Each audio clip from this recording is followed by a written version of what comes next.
A Jumbotron allows you to create a special area for important content. This HTML page contains an example of what the Jumbotron looks like.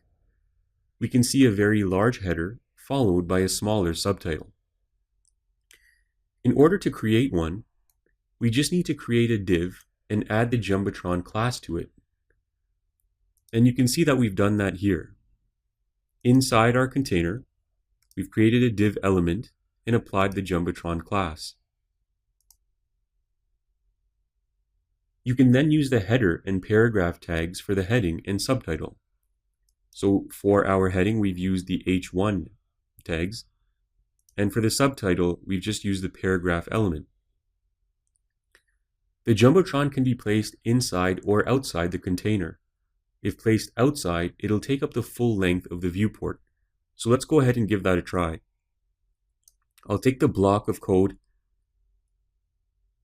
relating to the Jumbotron and cut it and paste it outside of the container. I'll save the file and refresh the web browser, and we can see that the Jumbotron now extends to the full length of the browser's content area. It's also fully responsive, so when I resize the browser, you can see that it remains the full length and shrinks as it needs to.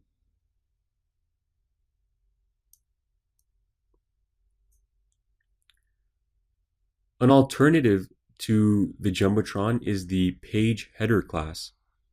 So I'll just put this back inside the container, and instead of the Jumbotron, this time we'll use the page header class. So I'll save the file and refresh the browser. And as you can see, this class adds a horizontal line under the heading and some extra space around the elements. So we can get rid of the subtitle, and that way we'll just have the heading on its own, and then your content can start right below it. So that's another way to emphasize important content on your web page.